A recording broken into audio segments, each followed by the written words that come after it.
from the top, I'm going to go for an even better answer. It's going to be totally different. Recording. So, Mary, how has your understanding of e-portfolios evolved during the past year's work on the committee? It's been a great education for me, it being really a neophyte and being over on the co-curricular side. You know, naturally I gravitated toward thinking of e-portfolios related to professional development and job search, you know, and inclusion of, you know, co-curricular experiences. That's, you know, typically not always as easy to reflect on a resume, and so an e-portfolio really gives you a chance to connect those things. But now that I've been on the committee all this time and I've had this great opportunity to work with certainly other staff, but mostly faculty members to talk about this, I really didn't understand the implications for actual learning and integration and reflection and learning. And so that came as a really pleasant surprise. That's, you know, certainly on the one hand, that is obviously the cake of this, but to my view, it was like icing. So that's even a bigger bonus. That's great, and I love the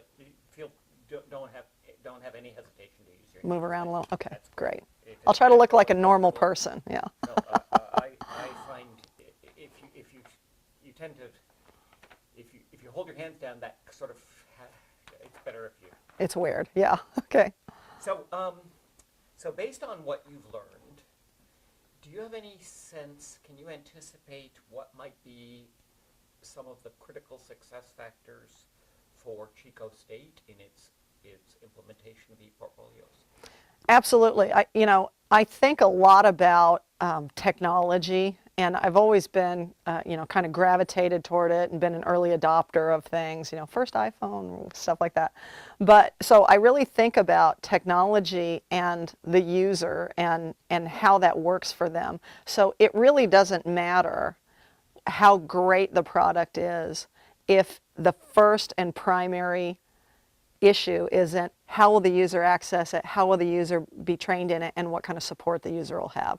So there are a number of fantastic products out there that we could consider using, but my real interest is in the user experience and their easy adoption of that and the continued support to be able to use that. So I think for me, that's what I really see as the crux of it. How will we develop a system and integrate this into campus life as kind of a natural part of it, a real organic part of it, but to really make it so easy and in fact incentivize the use of this product.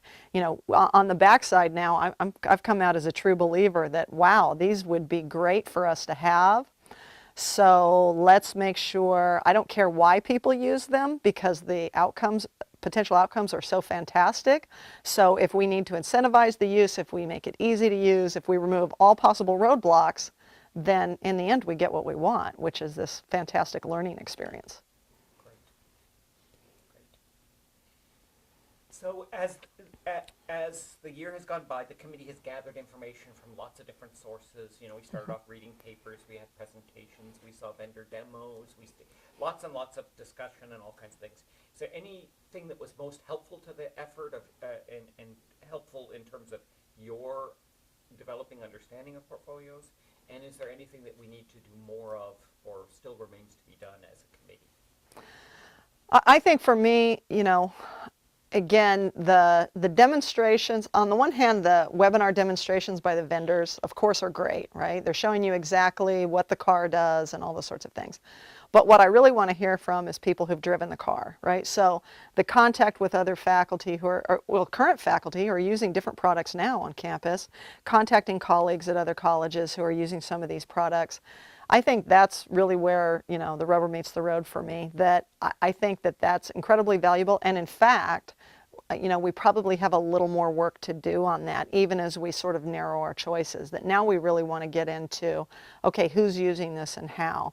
I love following a template, right? You know, our brains work in such a way that if we have a template to start, it's not so daunting, and then our chances of expanding and even improving on the use are that much greater. So I'd love the idea that we find some models out there in the world that are using some of these and be able to jump in full force and then do more with it beyond that.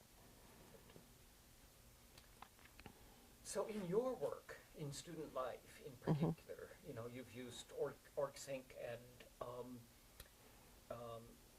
so you've been involved with similar technologies already. But can you sort of I'd love it if you could imagine how e-portfolios might impact your work in student life specifically and the work of your immediate colleagues. Well, I think for us, we would be adopters of that same technology because some of the things that we do, certainly with individual students, with student organizations, and I think of my colleagues in student affairs, from job search to professional development preparation, all those things. I think that we would be users of this ePortfolio technology really as liaisons to assist those students, right? We, in student affairs and in student life in particular, we're liaisons to the students to try to help them negotiate this unbelievable bureaucracy in a limited period of time because they're transient.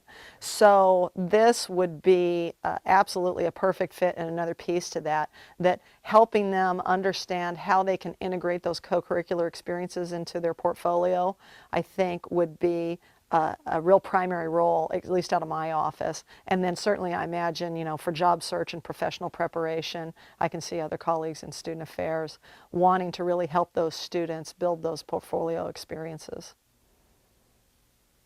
That's great. We are done. Is that a wrap? I just wanted to say, though, I do think, yeah, we are done, but I learned curricular